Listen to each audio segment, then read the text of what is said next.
Toute l'actualité du ski, chaque semaine sur Rhône TV. Avec le soutien de Bliblablo de Net+, Ski Valais et les banques Raiffeisen du Valais roman.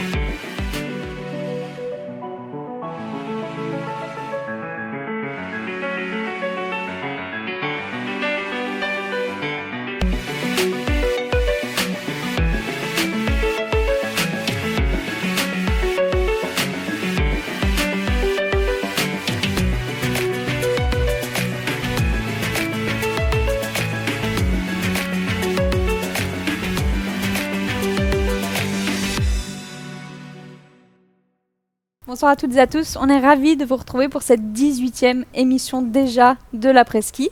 Nous allons revenir sur les courses du week-end, notamment celle de Crans-Montana. Et qui de mieux qu'un homme qui est monté 2 fois sur le podium samedi et dimanche, Alexis Monet. Salut Alexis. Salut. Et tu es accompagné par la personne qui te suit le plus depuis 8 ans, c'est Stéphane Grichting, ton préparateur physique. Salut Stéphane. Salut. On va commencer par les courses féminines qui ont eu lieu à Sestrières, avec notamment la 100e victoire de Mikaela Shiffrin. C'est complètement fou Alexis ce chiffre. Ouais, c'est fou. Quand on voit Marco c'est 45, c'est déjà pas mal. Puis elle c'est plus que 2 fois plus, donc c'est assez impressionnant. Stéphane, cette longévité sur 14 ans, comment on peut expliquer ça en tant qu'entraîneur physique ? Oui, c'est assez incroyable, mais je pense qu'elle est très méticuleuse dans tout ce qu'elle fait. Elle a eu la chance, c'est un grand talent bien évidemment, mais après il faut cultiver tout ça, il faut toujours performer. Chaque année il faut remettre un petit peu le branlement de combat pour arriver à chaque fois se motiver, et c'est vrai que c'est assez incroyable à son âge de pouvoir déjà autant performer. Ça, Elle n'a que 29 ans. Hein. Ouais, en plus elle est jeune. Ouais. C'est une source de motivation quand tu la vois amasser ses titres. Motivation, oui et non. Je pense que ça risque d'être très compliqué d'arriver à ce niveau-là. Après, non, c'est clair que ça motive et puis ça donne envie. Et maintenant on va parler du gros morceau. C'était ce week-end, descente Super G à Crans-Montana pour un premier test grandeur nature avant les championnats du monde de 2027. Et il y a eu ce triplé déjà samedi. Alexis, Marco disait la saison dernière qu'il espérait enfin une fois vivre un triplé avec vous, avec ses coéquipiers. C'est enfin fait. C'est quoi les sensations quand on se retrouve à 3 sur ce podium ? C'est assez fou. J'ai déjà pu vivre ça à 6 à Salbar, c'était incroyable. Pour le combiner par équipe. Oui, voilà. exactement. Après hier c'était encore différent en Suisse. Devant tout le public qu'il y avait, c'était vraiment fou. On disait juste avant de monter sur le podium, c'est bizarre, presque bizarre parce que on n'avait pas l'impression d'avoir fait beaucoup mieux que les autres. Et puis on a quand même réussi à faire un triplé, donc c'était vraiment incroyable. On a l'impression que c'est les championnats de Suisse à la maison, quoi. Presque. Après, je pense qu'il faut faire attention et puis continuer à faire ce qu'on fait, parce que les autres nations ne vont pas s'arrêter comme ça. Stéphane, tu étais sur place apparemment, oui. Tu étais avec les fans club pour vivre la course, c'était comment ? Exactement, oui, c'était très chaud. très chaud avec tous les fans club. C'est vrai que c'était un peu les championnats suisses comme tu l'as dit. Mais de voir cette unité pour un sport individuel, c'est assez incroyable. Moi qui viens quand même du football, où j'ai l'impression que des fois on était moins solidaires dans un sport collectif qu'eux ils le sont sur un sport individuel. Donc c'est assez frappant. Et puis quand le groupe vit bien, en général les résultats suivent aussi souvent. Tu as le droit à l'apéro avec les fans club ? Ouais, très tôt en plus. très tôt. Alexis, tu as fait 3e lors de la descente, 2e lors du Super G. Beaucoup qualifient la piste de facile, mais après Kitzbühel, Bormio, tu arrives bien à t'adapter à toutes les pistes apparemment. J'étais un peu étonné parce qu'au début de la semaine, je pensais pas pouvoir faire ces résultats-là. Je me suis dit, si je fais un top 15 en descente, ça serait déjà pas mal. Et puis, finir sur le podium, c'était vraiment cool. Après, en Super G, pouvoir refaire un podium, c'était encore mieux. Et puis, 2 podiums en Suisse, c'est encore différent de tous les autres. Pourquoi ? Parce qu'il y a toute cette ferveur populaire, il y a le public, on s'imprègne de ces émotions. Il y a le public déjà tout le long de la piste, c'est un peu comme à Wengen. Et puis en plus c'était en Suisse romande, donc pour moi c'était peut-être encore un peu plus spécial. 250 membres de mon fans club qui étaient là, et puis c'était incroyable. Tu disais que c'était pas forcément une piste faite pour tes qualités. Toi tu la juges comment ? C'est clair que c'est pas une piste difficile, il n'y a pas beaucoup de difficultés. Après le jour de la descente, j'ai trouvé que c'était cool à skier, je me suis fait plaisir. Il faudrait peut-être rajouter à 1 ou 2 endroits de la vitesse. Après, les mouvements de terrain, ils sont cool. Et puis, je pense que c'était un bon test pour les championnats du monde, mais il y a encore 1 ou 2 trucs à améliorer. Tu la skis des fois pour toi, Stéphane? Très rarement. Et beaucoup moins vite surtout. À l'époque, je crois qu'on te surveillait. Giroud te surveillait pour pas que tu ailles skier. Bon, nous, on avait dans notre contrat tous les sports dangereux, on ne pouvait pas les faire. Donc voilà. Moi, j'ai toujours été sur les skis depuis 4-5 ans. Et puis j'ai toujours appris à mes enfants aussi à faire pendant la pause hivernale. La pause hivernale, j'ai toujours skié. Donc voilà, ça ne m'a pas posé de problème. Mais il ne faut pas qu'il arrive justement à une blessure suite à ça. Mais Giroud était au courant? Non, certainement pas. Certainement pas. Allez, on se replonge dans ce week-end de folie en images. Regardez.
Comment construit-on un athlète de haut niveau? Comment on amène un jeune athlète à devenir une bête de course en Coupe du Monde? C'est ce qu'on va tenter de décortiquer avec vous. Ça fait depuis 2018 que vous travaillez ensemble.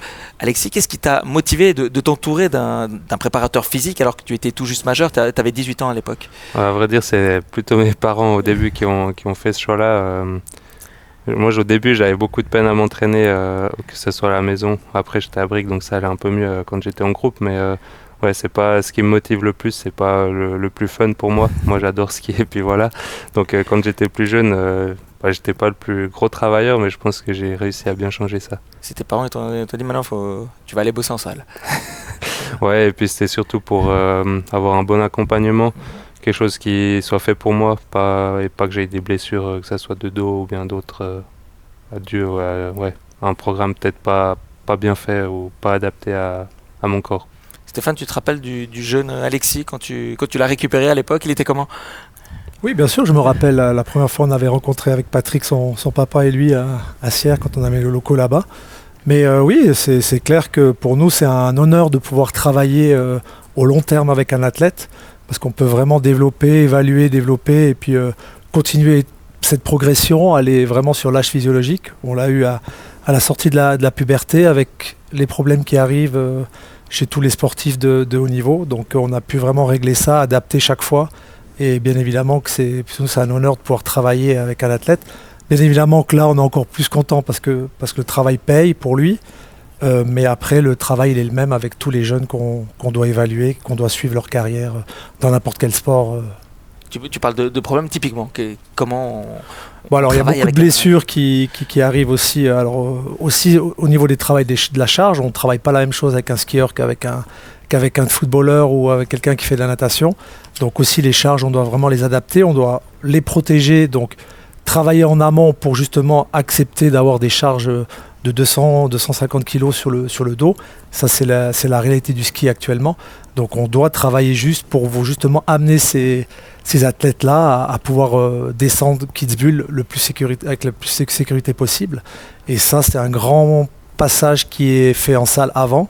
Comme dit Alexis, c'est clair que c'est pas très fun de transpirer pendant 3-4 mois dans une salle de sport avec des longs entraînements un petit peu de tout ce qui doit être mis en place pour 2 minutes 30 ou 2 minutes 40 de descente, que son sport c'est ça, c'est le ski, c'est ce qui lui fait vibrer, donc c'est jamais évident, mais c'est le passage obligé. Et quelles ont été les différentes phases pour qu'Alexis devienne l'athlète qu'il est aujourd'hui ? Alors il y a bien évidemment beaucoup de phases de stabilisation, tout ce qui est ce gainage, ce travail un petit peu de toutes les chaînes pour le rendre vraiment beaucoup plus stable. Puis après, bien évidemment que la construction de force est hyper important, plus après la puissance et la vitesse. Alexis a des qualités d'élasticité et d'explosivité hors normes par rapport à tous les skieurs qui font les tests à Macolin ou avec nous. Donc on doit aussi cultiver un petit peu ça, on doit faire des choix aussi un petit moment parfois pour travailler un petit peu différemment avec ces qualités-là, pour le rendre aussi un petit peu plus terrien, rendre un peu plus proche de la descente aussi. Donc c'est tout un travail de longue haleine qui ne se fait pas en 3 mois ni en 6 mois, mais en plusieurs années pour qu'un athlète soit complet. Et à quel moment on peut dire qu'un athlète atteint sa maturité physique ? Alors ça c'est compliqué à dire, on a des athlètes qui ont 25 ans qui ne sont pas prêts, et puis il y a des athlètes qui sont prêts beaucoup plus tôt, ça dépend ce qu'on fait en avance aussi, en amont, ça dépend le sport aussi, bien évidemment que comme je l'ai dit avant, un skieur il a beaucoup de charges sur le dos parce qu'il doit freiner 3-4 fois le poids de son corps, ça c'est mathématique, sinon il se met en danger. Donc ça, les skieurs le savent. Un footballeur, on n'a pas besoin d'avoir une barre aussi lourde. Donc c'est assez compliqué à vraiment prédire cet âge où il est en pleine plénitude Il y a toujours des petites choses à faire, toujours des adaptations, puis surtout à le maintenir. Alexis, on l'a amené à un certain point maintenant, mais maintenant, il faut aussi maintenir tout ça. Une voiture, elle passe toujours au garage après chaque course, après chaque année, il faut gonfler les pneus. On parle souvent de ça, mais c'est véridique. Donc il faut refaire les fondamentaux, il faut toujours aller chercher un petit peu plus loin pour qu'il puisse amener son niveau de ski le plus loin possible et puis prendre les risques qu'il faut pour être devant en limitant justement ces risques de blessures. Mais être suivi de manière précoce, donc, amène à une maturité physique qui peut être avancée. Complètement, oui, par rapport aux âges physiologiques. C'est vrai que maintenant, on travaille beaucoup avant la puberté, parce qu'il y a beaucoup de choses qu'on peut amener avant la puberté. Puis après, pendant la puberté, on travaille un peu plus la force, un peu plus le renforcement. Et puis après la puberté, on essaie de mettre cette agilité, cette coordination et tout ça avec la force. Et puis ça donne des athlètes beaucoup plus complets que si on les reprend un peu plus tard et il y a encore beaucoup de travail à faire. Donc c'est souvent un petit peu ça le challenge. Et puis comment on travaille avec un garçon, avec une fille, quel âge, puberté et ainsi de suite. Et ça, c'est des choses qu'on travaille comme ça et c'est pour ça qu'on a la chance de pouvoir planifier en individuel. Ouais. Alexis, tu as pris combien de masse durant ces 3-4 dernières années au niveau poids? Fais attention, j'ai les stats. J'ai pas de conneries. Je sais pas, mais je pense un peu moins de 10 kilos.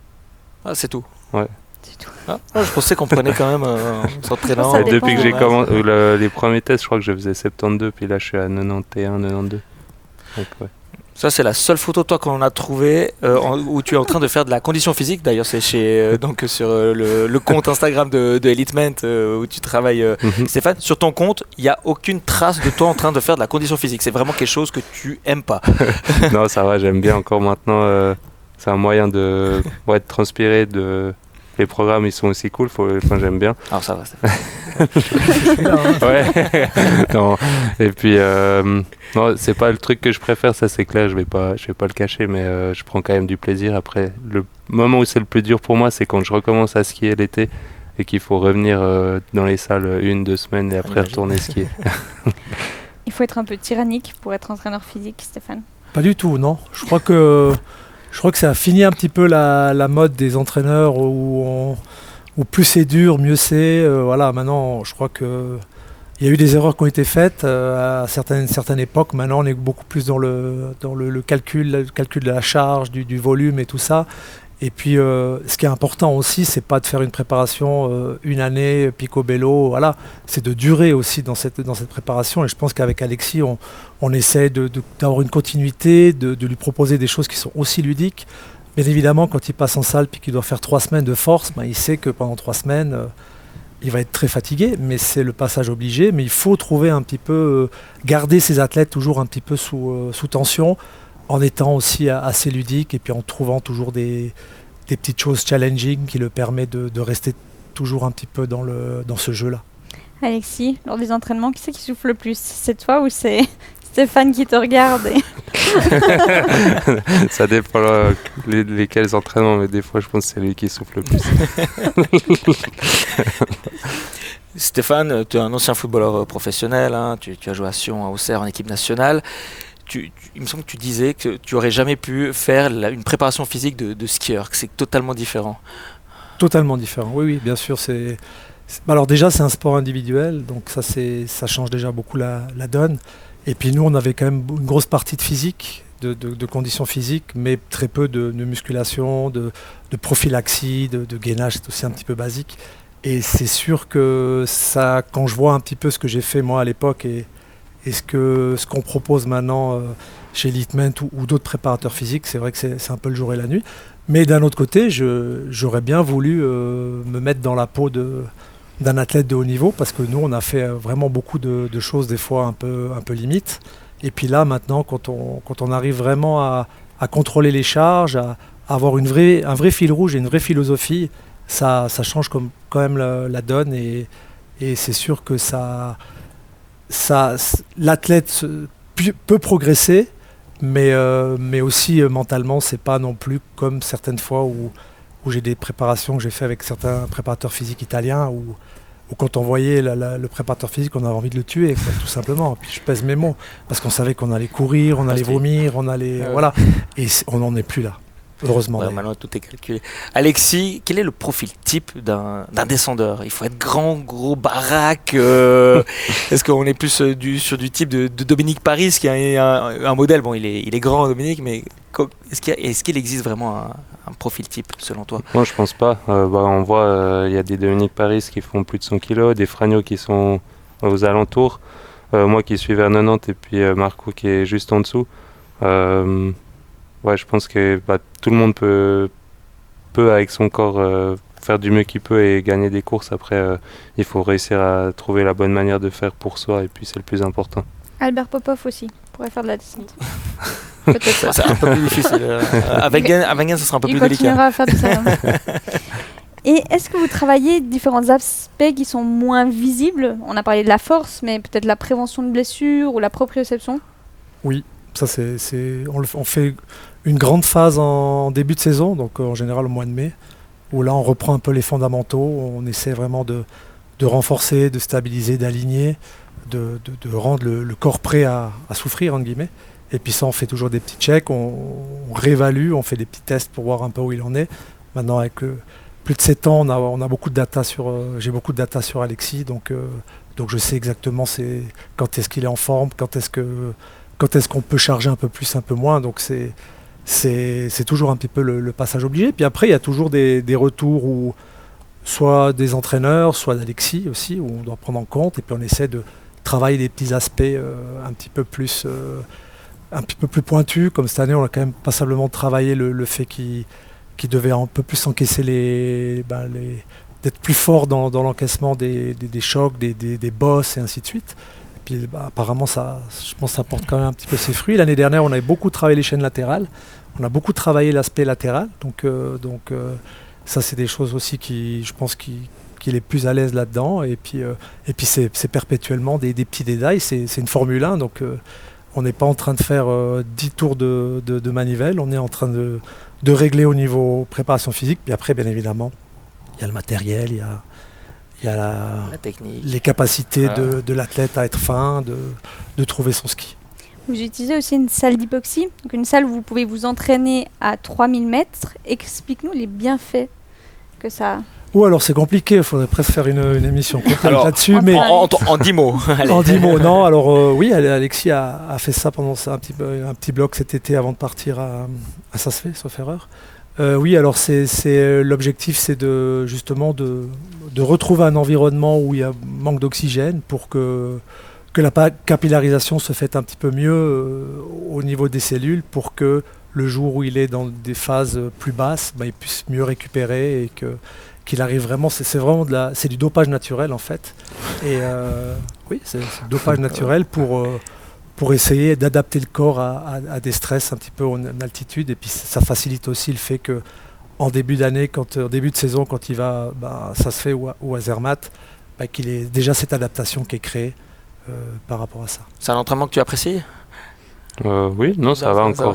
C'est pas les entraînements les plus intensifs parce que comme on est en altitude, on peut pas mettre les mêmes charges, donc ça va plutôt tranquille encore. Enfin, ça dépend lesquels. Mais... On passe maintenant à ce qu'on a vu sur les réseaux sociaux.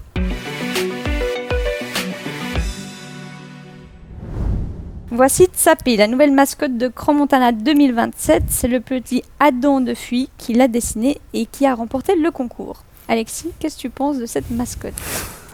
Non, c'est une mascotte. Elle est bien. Après, je pense, moi personnellement, j'aurais pas fait ça comme ça, mais c'est pourquoi pas une bonne idée. T'aurais fait quoi ? T'aurais fait quoi ? Une vache Non, peut-être pas un bonnet, mais un truc un peu plus vivant. Après, c'est peut-être pour rappeler le froid lors des mondiaux, puis ça serait peut-être pas mal. Stéphane, toi, tu as vécu plusieurs grands événements, il y avait sûrement des mascottes. Il y en a une qui t'a marqué dans ta carrière ? Pas forcément, non. Même pas aux Jeux, quand tu regardais des Jeux Olympiques ou les Coupes du Monde ? Non, j'ai pas forcément. Plutôt les ballons, où c'était un peu plus marquant parce que je me rappelle qu'en Afrique du Sud, ils avaient sorti un nouveau ballon. Jaboulani, c'est juste. Voilà, exactement. Je sais pas d'où je le sors, mais. Et il était injouable, donc on a mis 3 semaines à apprivoiser un ballon, donc c'était peut-être voilà. Mais la mascotte, ça m'a pas frappé en tout cas plus que toi. Allez, on tourne la page Crans-Montana, également la page de pub qui va arriver tout soudain et on va passer un petit coup de téléphone à un homme volant, à Kilian Payer, qui va débuter ses championnats du monde de ski nordique en Norvège.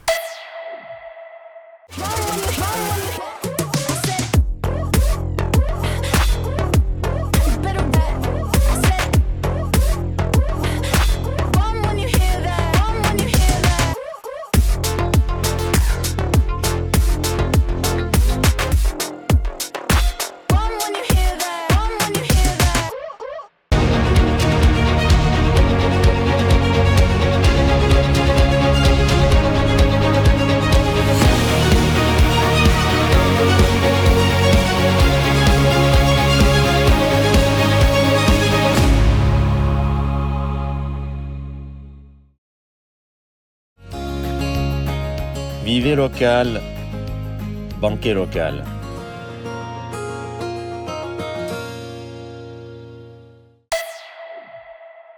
On va prendre un peu de hauteur puisque l'on va retrouver en Norvège un homme volant, Kilian Payer, le Vaudois qui va participer à ses 6e championnats du monde à Trondheim dès la fin de cette semaine. Kilian, on imagine que tu te réjouis de participer à ces championnats du monde au pays du ski nordique. Oui, absolument. Je pense que ça va être une belle fête. Apparemment, tous les tickets sont sold out, donc je pense qu'il y aura du monde pour nous encourager. Et apparemment, en plus de ça, les tickets pour le saut à ski étaient sold out en premier. Donc ça promet. ça promet. Déjà, Lillehammer, la dernière fois, c'était de la folie. Kilian, quels vont être tes objectifs et dans quel état de forme tu te trouves avant ces championnats du monde ? L'état de forme est correct. Je pense que voilà, ça peut toujours être mieux, mais ça peut être pire. Donc je me réjouis de ce qui va venir. Et puis, ça dépendra un peu de la forme du jour, tout simplement. Je pense que voilà, si j'arrive à bien trouver le rythme du tremplin, je peux vraiment me faire plaisir. Et puis, c'est encore vraiment difficile à dire, quantifier un peu ce que ça peut donner. Tu es au port du top 30 au classement général de la Coupe du Monde. Tu t'es classé 5 fois dans le top 20 cette saison. Comment tu analyses ton hiver jusqu'ici ? Pour l'instant, c'est correct. Comme je l'ai dit avant, on peut toujours faire mieux. Mais ça reste une des saisons de ces 2-3 dernières années, une des meilleures saisons. Donc, je pense que il y a des bonnes choses à prendre. Et puis, quand j'arrive à faire vraiment 2 bons sauts pendant le concours, j'arrive théoriquement aussi à me rapprocher du top 10. Donc, je pense que c'est aussi là que j'aimerais pouvoir performer ces 2 semaines qui vont arriver. Objectif top 10, comme tu l'as dit, mais si on parle championnat du monde, on peut remonter à 2019. Tu es le dernier Suisse médaillé en saut à ski dans un grand événement. Tu avais fait médaille de bronze sur le grand tremplin d'Innsbruck. Ça reste le meilleur souvenir de ta carrière. Oui, je pense que c'est un des meilleurs souvenirs de ma carrière, en effet. Voilà, ça a été une journée ou même quelques jours sur place là-bas où vraiment tout a fonctionné. J'avais le rythme du tremplin parfaitement en moi. Et voilà, c'était absolument génial. Sur le petit tremplin, j'ai pas passé très loin. Les conditions étaient absolument pas fair-play à ce jour-là, donc c'était un peu dommage. Mais sinon, voilà, je pense que c'était en effet un beau souvenir que je garde toujours en mémoire. Pour les gens qui ne connaissent pas forcément bien le saut à ski, comment tu pourrais décrire les sensations quand tu voles, quand tu sautes parfois quand tu es sur les plus grands tremplins, tu voles jusqu'à 200 mètres. Comment c'est, quel est le sentiment? Le sentiment est juste incroyable. Je pense, je sais pas comment je pourrais vraiment dire pour une personne qui n'a jamais fait de saut à ski quel est le sentiment, mais lorsqu'un sauteur fait un bon saut, on le sent assez rapidement.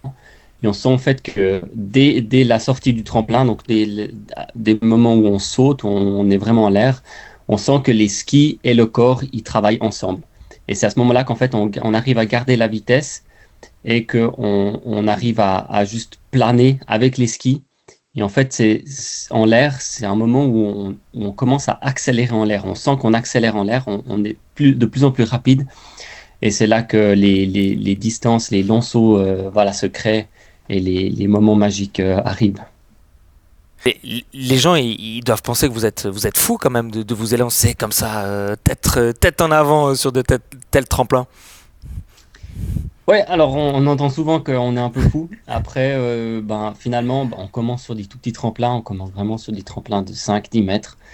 Et sur ces petits tremplins, justement, même si on saute pas, on est vraiment à un demi-mètre ou un mètre, pendant 1 mètre en l'air. Donc c'est vraiment des tout petits sauts.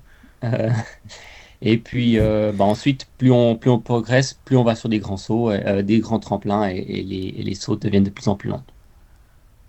On salue d'ailleurs Gregor Deschwanden qui est passé derrière toi, ton coéquipier qui lui aussi sera au championnat du monde, qui va également viser la médaille. Tu feras quoi en 2039, Kylian? En 2039 je sais pas, aucune idée. Tu aurais 43 ans comme Simon Hamann actuellement. Mais c'est un phénomène, Simi. Exactement. Simon, c'est un phénomène. J'en mets ma main en feu qu'en 2039, je ne serai pas au championnat du monde activement. Voilà, c'est un pari. Après, en effet, pour revenir à Simon, c'est clair que voilà, c'est quelqu'un qui aime le sport et je pense que il arrive encore à prendre du plaisir et c'est ça qui arrive à le maintenir finalement, peut-être pas à son meilleur niveau, mais à un niveau tout à fait acceptable. On te remercie, Kylian, d'avoir pris quelques minutes pour évoquer ces championnats du monde. On se réjouit de te suivre à Trondheim. C'est dès la fin de semaine. Et nous, on va retourner en plateau avec un autre médaillé mondial.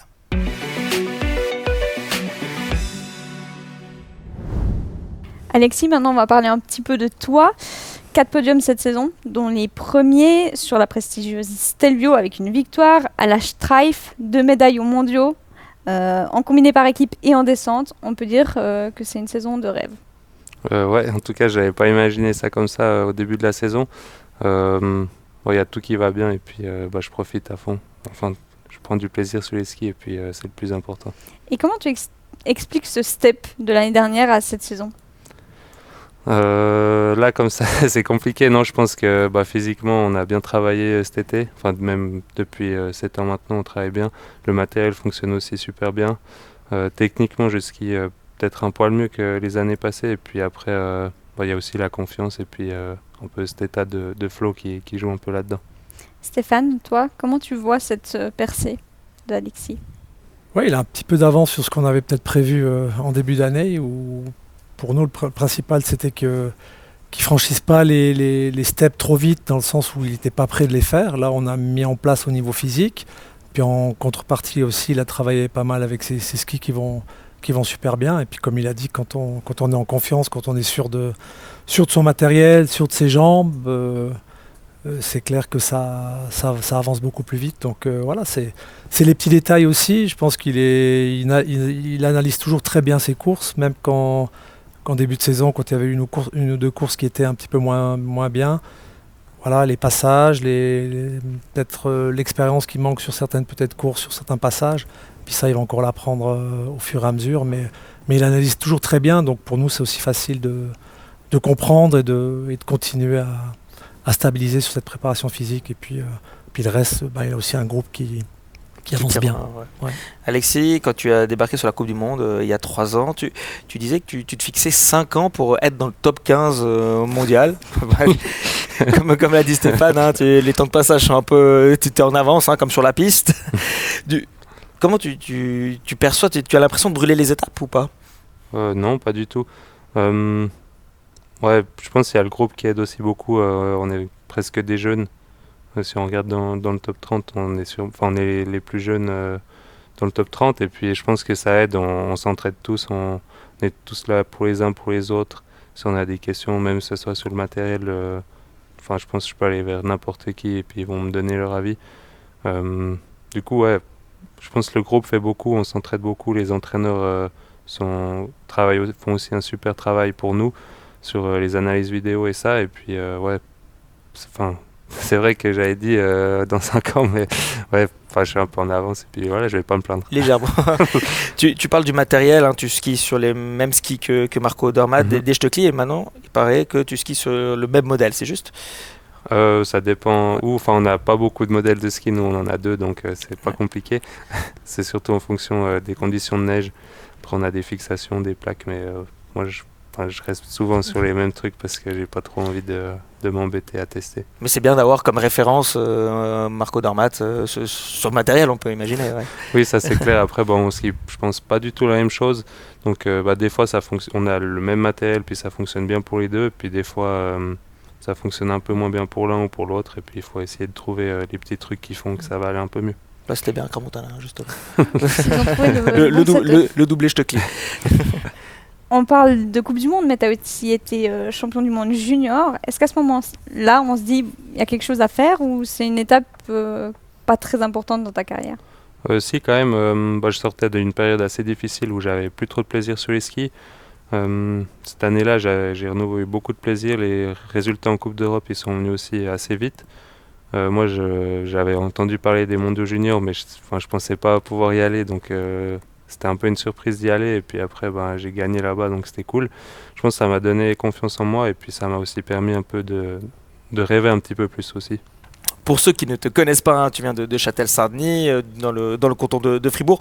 Ton papa Louis entraînait Didier Cuche. C'est là qu'est venue la passion du ski, hein, pour toi. Il m'a mis sur les skis assez tôt, ça c'est clair. Après, moi je pense que j'ai tout de suite aimé le ski parce que j'étais avec ma famille, mes parents, ma sœur. Et puis aussi, j'allais souvent aux entraînements du ski club parce qu'après mon papa était entraîneur au ski club. Au début, j'étais le plus jeune, donc je pense que ça m'a forcé un peu à vouloir aller toujours un peu plus vite, un peu mieux, skier mieux. Et puis après, c'était aussi le plaisir de skier avec les copains, faire un peu les cons dans la station. Et puis voilà. Au Paco. Exact. Et tu avais des posters de Didier Cuche évidemment dans ta chambre. Oui, ça j'en avais un qui m'avait signé et dédicacé, donc il est resté longtemps. Il est encore d'ailleurs chez mes parents. Tu lui as dit? Ouais, je pense qu'il le sait. En te côtoyant, on a l'impression que tu es une force tranquille, mais par contre, quand tu mets des skis au pied, tu es complètement déchaîné. C'est aussi le sentiment que tu as? Non, en tout cas, quand je suis au départ, je suis aussi plutôt tranquille. J'essaye de rester calme. Parce que si j'essaye de m'énerver, après, je skie vraiment pas bien. Mais je pense qu'après, sur les skis, c'est vrai que je suis peut-être pas exactement la même personne. Pas plus déterminé, mais ouais, je sais pas comment l'expliquer. T'as ce lion qui se réveille en toi. Un petit peu. Chien fou. Un chien fou, c'est Fragno. Oui, parce que Stéphane Rogentin compare Fragno van Almen à un chien fou dès qu'il skie. Tu confirmes qu'il est comme ça, enfin il est calme, mais du moment qu'il doit travailler, Alexis doit travailler, il a cette hargne du sportif de haut niveau. Oui, il est assez perfectionniste. En tout cas, en salle, parfois il s'énerve pas mal. Il peut le confirmer. Donc voilà, mais il sait se canaliser. Et puis je pense qu'il est souvent dans sa course. Et puis c'est quelqu'un qui est très fin, donc il a besoin aussi de cette sérénité et pas forcément de partir dans tous les sens et d'être engagé comme certains skieurs le sont. Lui, il arrive vraiment à poser son ski, donc je pense qu'il est aussi comme ça. Il a aussi besoin de ça pour performer. Et est-ce que tu es superstitieux avant une course? Tu as un rituel ou un objet porte-bonheur? Superstitieux, non, mais c'est clair. Enfin, j'ai des petits trucs que je fais. Je mets tout le temps le ski droit avant, même la chaussure droite, je la mets toujours avant la gauche. Après, avant le départ, il y a toujours un enchaînement de petits trucs que je fais, que ce soit l'échauffement ou bien juste avant le départ. Mais c'est pas de la superstition, c'est plutôt pour mettre mon corps et mon cerveau en mode course et puis lui dire maintenant on y va tranquillement au départ, quoi. Maintenant que tu t'es installé dans les meilleurs descendeurs du monde, quels sont tes rêves? Je pense qu'ils n'ont pas changé. Il y a Kitzbühel, c'est toujours mon plus grand rêve. Après, c'est clair, moi, gagner un globe, ça c'est un truc, je pense, ça couronnerait un peu ma carrière. Après, c'est toujours faire mieux, faire plus de podiums puis gagner plus, mais il y a tout le monde qui veut faire ça. Tu parlais de Kitzbühel, c'est après ton podium sur la Streif que tu t'es rasé la tête. C'est un pari avec les coachs qui remonte à la saison dernière, c'est juste? Ouais, alors c'était à Svalbard au final de la Coupe du Monde. Au début de la semaine, mon entraîneur me dit « ton coiffeur il est mort ou bien pas ?» Puis j'ai dit « non, il est pas mort, mais j'ai pas eu le temps d'y aller, mais si je fais un podium, tu peux me raser si tu veux. » Et ils ont oublié à Bormio de te raser la tête. Ouais, un peu dans l'euphorie du moment, je pense qu'il y a tout le monde qui a oublié, puis c'était aussi 8 mois après, donc c'est normal qu'ils aient oublié. C'est qui a pris la tondeuse? À Kitzbühel, d'abord on a dû couper au ciseau parce qu'on n'avait pas une super tondeuse. Puis après ils m'ont dit on pourrait laisser comme ça. J'ai dit non les gars, ça va pas. Puis on était, je sais pas, c'était à 9h le soir. Il y avait Marco, les deux Marco, Eliane Leto, le Finlandais, et puis Justin aussi. Un beau souvenir. Ouais, c'était cool. On va maintenant passer aux questions au tac au tac. Plutôt money time ou prolongation? Money time. Golf ou plongée? Golf. Vin vaudois ou fromage fribourgeois? Fromage fribourgeois. Après ski à Kitzbühel ou à Wengen? Oh, compliqué. Wengen, j'ai jamais fait encore, donc Kitzbühel. Boule à zéro ou mèche sur le côté surfeur? Les deux. Tu vas rester comme ça du coup maintenant? Non, je pense pas. On va laisser pousser un petit peu, mais peut-être pas autant long. En parlant de capillarité, il y a quelqu'un que tu connais bien et toi aussi qui voulait te poser une question à toi, Stéphane. Alors... Petite question pour toi, Stéphane. Comment se fait-il t'es osé d'exiger d'Alexis qu'il fasse la même coupe que toi? Alors, en cas de victoire, mais tu peux pas faire ça. Oui, j'ai exigé parce qu'apparemment il va encore plus vite, donc c'est cool. Donc là il a une bonne vitesse avec ça, donc voilà. Après je lui ai dit malheureusement pour moi j'ai la même coupe que lui, mais moi ça repousse plus, donc c'est un peu le même problème. Lui dans 2 mois il aura de nouveau la mèche sur le côté.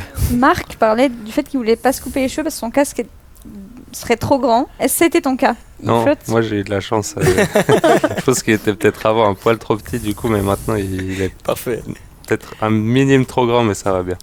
Et pour toi Alexis, une dernière question d'un ancien coéquipier qui a voulu te rendre l'appareil.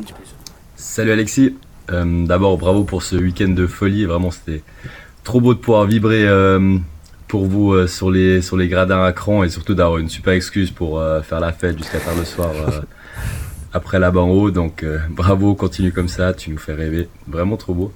J'avais une petite question, c'est que maintenant que tu es la recrue la plus titrée de notre volley, qu'est-ce que tu as à dire à tes camarades d'armée comme moi qui se foutent toujours un peu de ton entraînement qui durait presque moins longtemps que notre échauffement? Merci Yannick. De Yannick Chablot. Merci Yannick. Non, pas grand chose à dire. Non, c'est vrai qu'il rigolait un peu de moi parce que j'étais dans le moment où on faisait Force Endurance.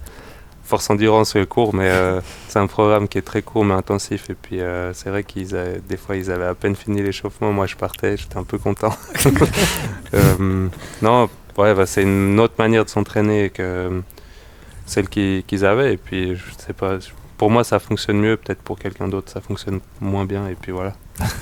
L'émission touche déjà à sa fin. Alexis, Stéphane, merci beaucoup d'être venus sur le plateau. Alexis, on te souhaite une merveilleuse suite de saison, qu'elle soit aussi belle que ce qu'elle a commencé. Et à la maison, n'oubliez pas la tournée en piste du Nouvelliste qui sera ce week-end à Champélac.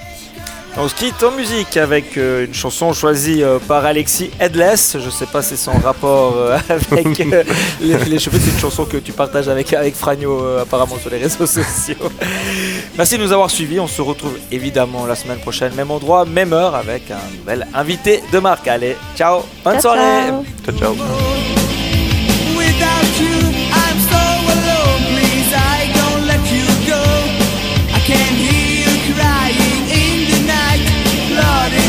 Your face, you stay with me all the night. You say to me tonight. Toute l'actualité du ski, chaque semaine sur Rhône TV. Avec le soutien de Bliblablo de Net+, Ski Valais et les banques Raiffeisen du Valais roman.